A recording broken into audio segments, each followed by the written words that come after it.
এই থানায় কমপ্লেন করার ব্যাপারটা নিয়ে তেজ রুক্মিণীর উপর কি ভীষণ চটে আছে। আমরা হাজার রিকোয়েস্ট করলেও দাদাভাই এখানে আসবে না।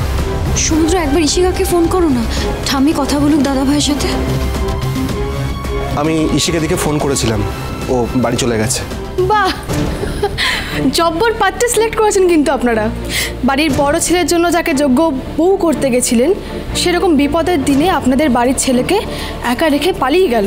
অবশ্য ইশিকাদি তো বড়লোক বাড়ির মেয়ে, সেরকম বৃষ্টির মধ্যে সারা রাত জেগে কষ্ট করে কাউকে সাপোর্ট করবেই বা কেন, তাই না? এরকম সিচুয়েশনে আমার দিদি যদি থাকতো, কখনো নিজের কথা ভেবে ও পালিয়ে যেত না। যাকগে, আপনাদের খাবার রেডি আছে, খেয়ে নিন। না না ভাই, না আসা অবধি আমাদের গলা দিয়ে কিচ্ছু নামবে না। ছোট, এই ছোট, বাড়িটাকে তো একেবারে ধর্মশালা বানিয়ে ফেলেছিস। হ্যাঁ, রোজ রোজ লোক এসে জুটছে। এত দান খয়রাত করার মতন পয়সা কিন্তু আমার কাছে নেই ছোট। গোষ্ঠী শুদ্ধ লোককে খাওয়াবো কি করে, সেটা একবার ভেবে দেখেছিস তুই? দিদিভাই, ওনারা খুব বিপদে পড়ে এখানে এসছেন, দয়া করে হুল ফুটানো কথা বলে আর অশান্তি করো না। কেন করব না? হ্যাঁ, আমরা যখন বসু মল্লিক বাড়িতে যেতাম তখন কম হুল ফোটানো কথা আমাদের শোনানো হতো না। মাসিমা, খুব দেমাক না আপনার? হ্যাঁ, আপনার নাতি তো ওই বাড়ি বয়সে আমার ছেলেকে খুনি বলে গেছে, খুনি। আর আপনারা আপনারা আমাদেরকে গরিব, ভিখিরি এইসব বলে তো কম অপমান করেননি। তার ফলটা খুব ভালো করে পেলেন তো। ভগবান আপনাদের পথে এসে নামালো, আবার এই ভিখিরিদের ঘরে ঠাঁই নিতে বাধ্য করলো। আর একেই বলে ধর্মের কল বাতাসে নড়ে। আর একটা কথা মন দিয়ে শুনে রাখুন, আমি এই ছোটর মতো এত উদার নই যে আপনাদেরকে বিনে পয়সায় এই বাড়িতে বসিয়ে বসিয়ে খাওয়াবো। যদি ভালো চান, সুসুর করে এখান থেকে বিদায় হন, চান। আর না হলে ঝেঁটা মেরে এখান থেকে বিদায় করবো, ঝেঁটা মেরে বেরিয়ে যান। কি করছো নাকি? কেউ বাড়ির থেকে কোথাও যাবে না, এখানেই থাকবেন।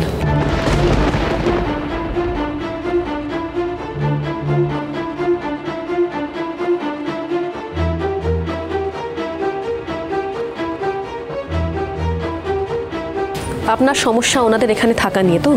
বেশ, ওনাদের এখানে থাকার জন্য আমি আপনাকে ভাড়া দেব।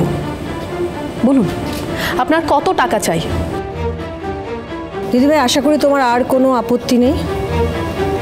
যাও, খিচুড়িটা বেড়ে ফেলো।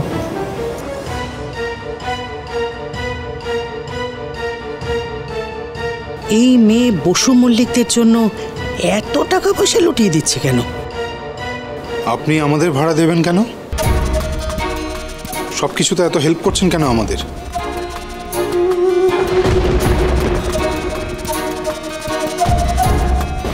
কারণ তোরই আপনাদের সবাইকে খুব ভালোবাসে, আর আমি আমার মেয়ের জন্য সবকিছু করতে পারি, তাই। চলো, আর কোয়েশ্চেন না, এবার ঘরে চলো। কি হলো, তোমরা দাঁড়িয়ে আছো কেন? তোমরাও ঘরে চলো।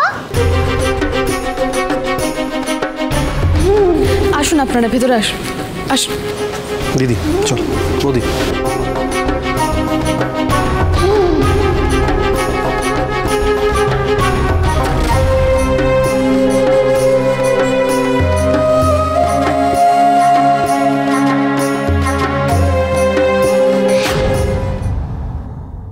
আমার চোখকে তুমি ফাঁকি দিতে পারোনি মা। আমি জানি তুমি আমার সুধা।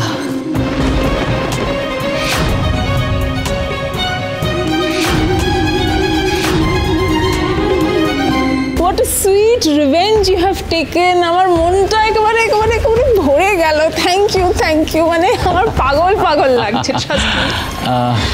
তবে ডার্লিং, একটা কথা বলবো। এই যে ওদেরকে ঘাড় ধাক্কা দিয়ে বের করে দিলাম, এত হিউমিলিয়েট করলাম, মনটা ঠিক ভরল না। আমার বারবার মনে হচ্ছে এই সুধা ভুল টাইমে চলে গেল। কেন? এই যদি সুধার সামনে তেজ এবং বসু মল্লিক পরিবারকে ঘাড় ধাক্কা দিয়ে রাস্তায় নামাতে পারতাম, এই যদি সুধার সামনে এই বাড়িটাকে অকশন করাতে পারতাম, তাহলে তাহলে হতো আমার রিভেঞ্জটা সুইট। আমার চোখ ভুল চিনতে পারে না। আমি জানি তুমি সুধা। আজ অব্দি কোনোদিন ঠাম্মিকে মিথ্যে কথা বলিনি আমি। কি করে আজ এত বড় মিথ্যে কথা বলবো আমি? একদিন আমি তোমাকে এই বাড়ি থেকে আমাদের বসু মল্লিক বাড়িতে নিয়ে গিয়েছিলাম, আমার বাড়ির বড়নাথ বউ করে। তোমাকে বরণ করে আমি ঘরে তুলেছিলাম। আমার তো ভুল হবে না, তুমি সুধা।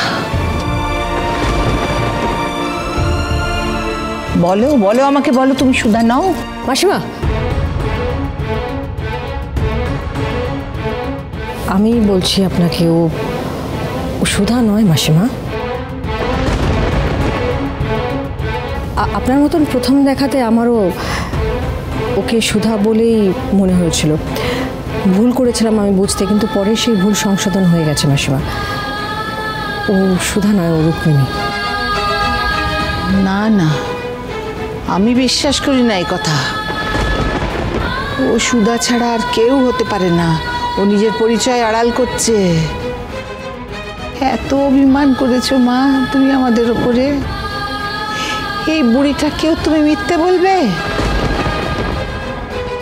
আমার নিজের মেয়েকে চিনতে আমার তো ভুল হওয়ার কথা নয় মাসিমা। ও আমার মেয়ে হলে আমি চিনতে পারতাম। আমি বলছি তো, ও সুধা নয়, রুক্মিণী। চোখে সেই একরকম দীপ্তি, ওর মধ্যে সেই একরকম আত্মবিশ্বাস, চোখের মধ্যে স্বপ্ন। এত মিল কি করে হতে পারে দুটো মানুষের মধ্যে? এই কাননবালা বসু মল্লিকের চোখকে ফাঁকি দেওয়া এত সহজ না। স্বীকার করো তুমি সুধা, স্বীকার করো তুমি আমার। আমি তো আপনাকে বারবার বলছি মাসিমা, ও সুধা নয়। আর তাছাড়া আপনারা কেন সবাই মিলে ওর মধ্যে সুধাকে খুঁজে বেড়াচ্ছেন? একদিন তো আপনারাই সবাই সুধাকে দূরে ঠেলে সরিয়ে দিয়েছিলেন। আমি জানি সে তারই শাস্তি আজ আমরা পাচ্ছি। বাড়ির বউকে অসম্মান করে বাড়ির বাইরে বার করে দিয়েছিলাম, গজানন সেই শাস্তি আমাদের দিচ্ছে। আমি জানি। সব অনেক পুরনো কথা মাসিমা, এই কথাগুলো এখন আর আলোচনা করে বোধহয় কোনো লাভ নেই। রাত হয়েছে অনেকটা, আপনি আসুন, খেতে চলুন, আসুন আসুন মাসিমা। বসু মল্লিক বাড়ি আমাদের বাসস্থান। অনেক কষ্ট করে আমি সেই বাড়ি সাজিয়ে তুলেছি। একা হাতে ব্যবসা সামলে একটু একটু করে আমি সাজিয়ে তুলেছিলাম সেই বাড়ি। ওই বাড়ির মালিকানা এই কাননবালা দেবী কাউকে দেয়নি।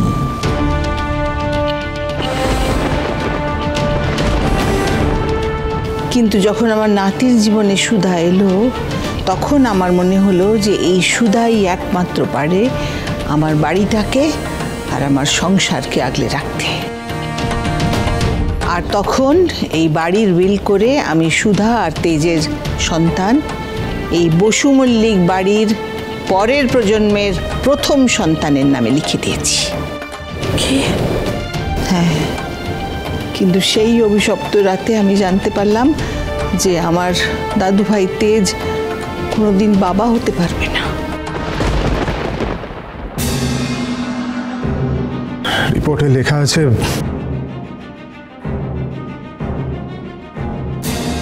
আমি কোনোদিনও বাবা হতে পারবো না। ভেঙে পড়েছিলাম আমি একেবারে। আর সুধাও সেদিন তেজের জীবন থেকে আর আমাদের এই বাড়ি থেকে একেবারের জন্য চলে গেল। আজ যদি আমার দাদু ভাই আর সুধার জীবনে একটা সন্তান আসতো, তাহলে এটা কেউ কেড়ে নিতে পারত না। আর আজ ওই বাড়ি তেজ আর সুধার সন্তানেরই হতো। ঠাম্মি ওই বাড়ির উইল বানিয়েছিল, লিখে দিয়েছিল আমাদের সন্তানের নাম।